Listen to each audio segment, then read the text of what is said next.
Hello and welcome to 30 Days to Learn Photoshop. This is day 1 interface walkthrough. I'm Ben Gribbin and today we're going to be breaking down the Photoshop interface. That means we're going to be looking at where everything is, what everything does, why it's laid out like it is and just the general layout of the Photoshop software.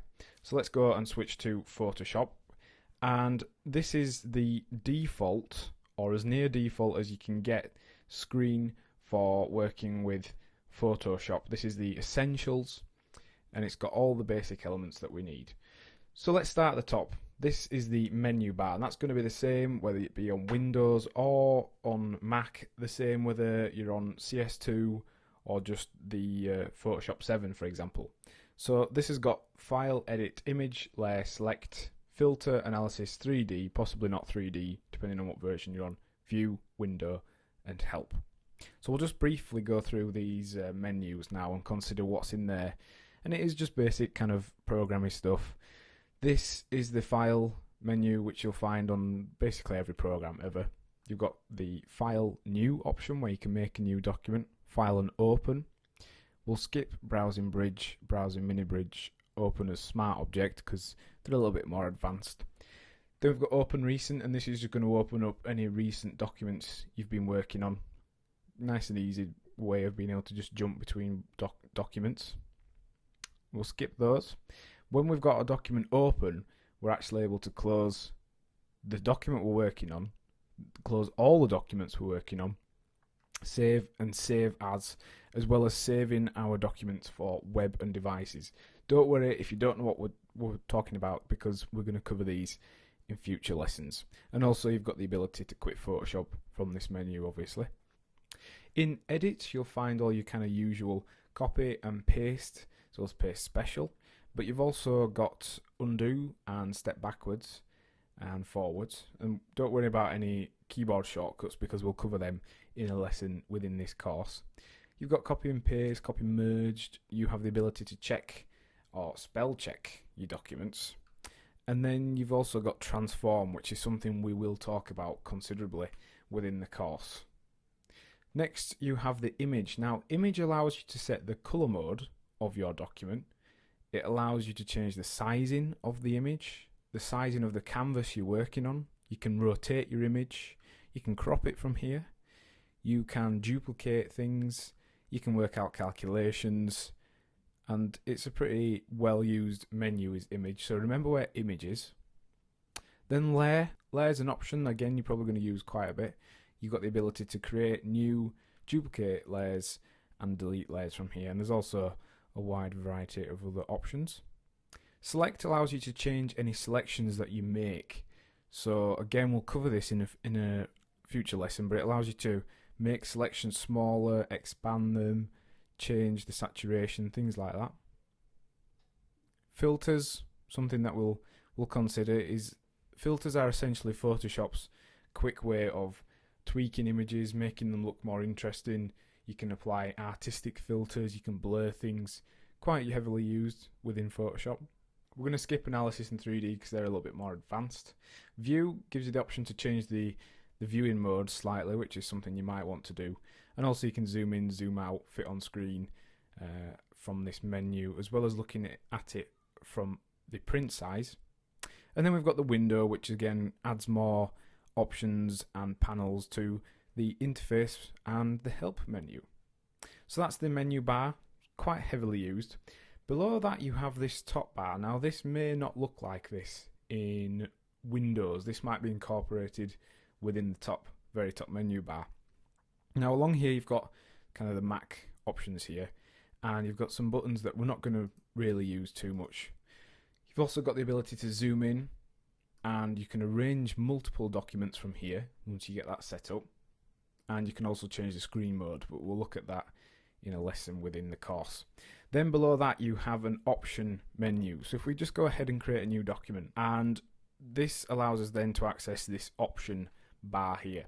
Now the toolbar, which we'll talk about shortly, has various tools, and nearly all the tools have different options, and in order to change them quickly and easily, they're all laid out here. So that's what that menu bar is there. It's called the option bar. On there you'll find things like how to change the brush, you can change the color mode, opacity, the flow, all kinds of different settings, and that goes for really pretty much every tool has some options that you can work over. And we'll consider each tool in a breakdown in the course at some point. So we've just mentioned it, it's the toolbar. Now the toolbar has all of the basic Photoshop tools that you're going to use a lot. It just gives you quick access to them.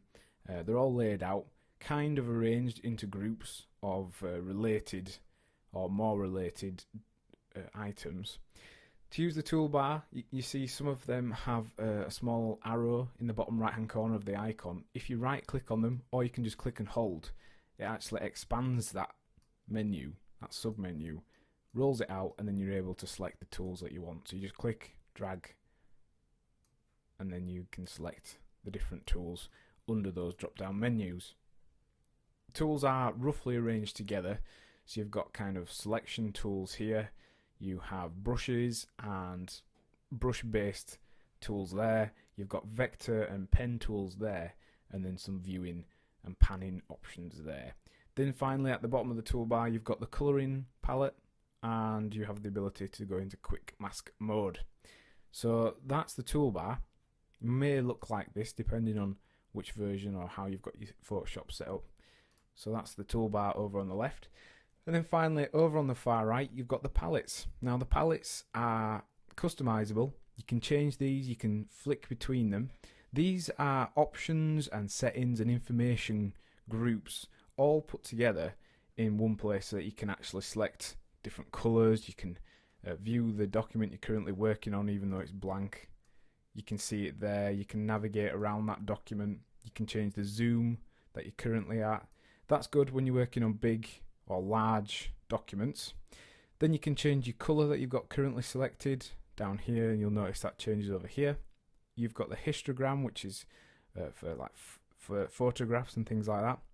Adjustment layers and layers, which we'll cover in a future lesson because these are critical to being able to use Photoshop properly.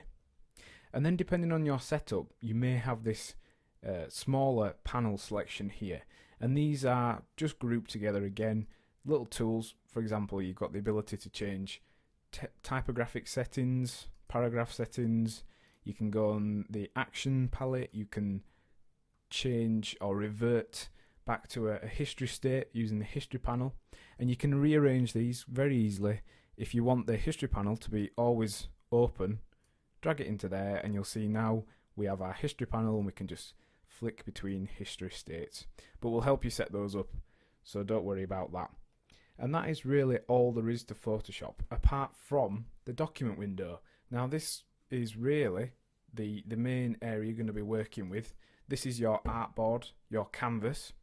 So this is called the document window. Above it you'll see this toolbar here, and because we've only got one document open, there is only one document, but it also allows us to flick between different documents along here. We can slide them about, change their order. So this part here is probably going to be the most used element we'll be working with, and also this document bar along here. So that's really the Photoshop interface. It's not as daunting as you first thought. In lessons in this course we're going to break it down bit by bit and go through each tool that you're going to need to use. We'll look at different techniques and skills, so don't worry if you didn't quite catch any of that, because we will be looking at all the different parts in greater detail. So really in this lesson we've just broken down the Photoshop interface to cover the main elements. Those are the menu bar, the options bar, the toolbar, palettes, and the document window.